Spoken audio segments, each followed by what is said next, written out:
Hey guys, welcome to the review show. My name's Austin. Nosferatu is directed by Robert Eggers. A gothic tale of obsession between a haunted young woman and the terrifying vampire infatuated with her, causing untold horror in its wake. That was a pretty good damn horror film. I wouldn't say anything really jumps out to me being scary, but tension builds throughout this film pretty damn well. But this is also not your typical horror film, so you're not going to get a lot of jump scares or anything like that. It does have some of its cliches, but the movie's so well done that you don't really think of them as cliches.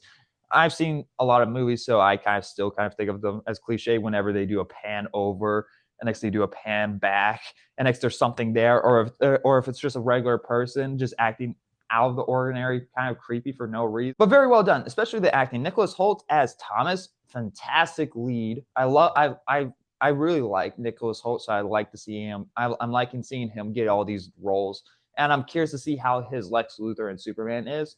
Very talented actor. Lily Rose Depp, the daughter of Johnny Depp, she does a fantastic job in this movie. I haven't seen her in acting in anything else, so this is like her very first role for me to see, and she does a fantastic job. Very well done, creepy.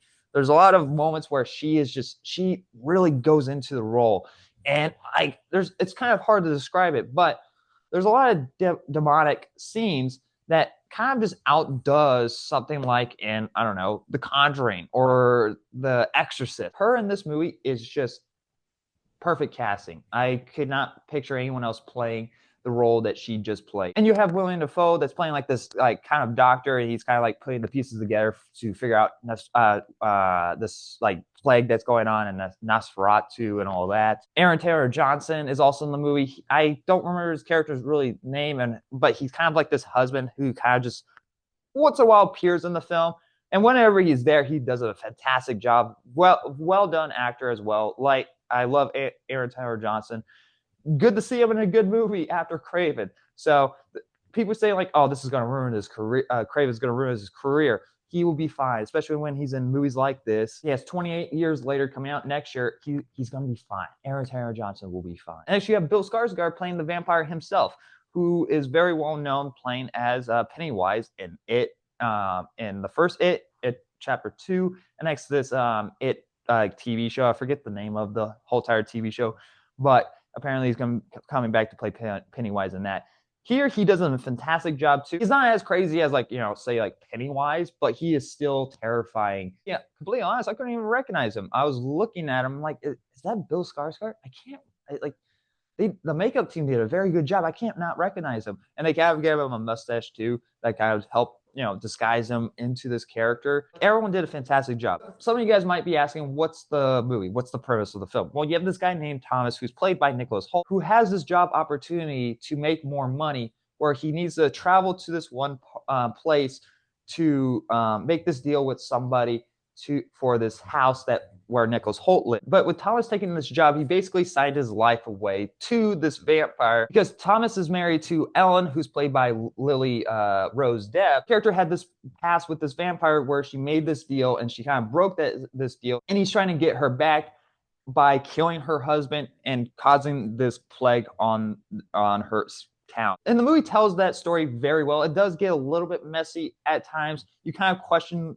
some of the characters' decisions. Most of the time you buy what's going on the screen and you really care about what is happening to all these characters. And some parts of the movie are kind of somewhat predictable, especially when a character is talking about like, says like a line like, "Oh, there's a monster under my bed." It's like, for a fact, like that's, you're getting the act. Even though the movie tells this story very well, sometimes it is very predictable.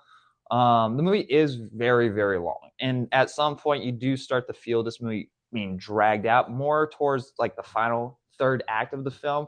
And that's kind of where the movie slightly starts falling apart for me. The ending is kind of anticlimactic. It's not your like Hollywood typical ending either. I mean, maybe now these days it really might be. But they were building up to like this big, almost like kind of like final fight that just kind of just doesn't ever happen. And it's like, oh, well, that's kind of lame. But I don't hate the ending either. So I'm not in love with it, or I don't hate it. I'm like in the middle with it. Overall, a very well fun, horrific, thrilling, dark film. This is like something that we needed in the horror like genre. Even though there's a bunch of horror films that came out earlier this year, like Late Night with the Devil, a great horror film. Horror just been it's just been garbage for the past 5 years. I mean, technically it's been garbage for a while now, but sparks like this keeps horror films going, and it's not your typical like jump out scare type of horror films. I like horror films that build up your tension, and next you have your little moments where you can feel like, oh my god, type of like, type of deal. So well done, well put together. I'm gonna give Nosferatu a B plus. Had a good time with the movie, had a lot of fun. A little bit long, has some of its cliches, and some of the parts of the movie is very predictable. And the ending is kind of falls flat slightly for me, a little anticlimactic, to be honest. Overall, a very good film. So go check it out. Anyway, guys, thank you for watching. And like always, I'll see you guys next review. Bye, guys.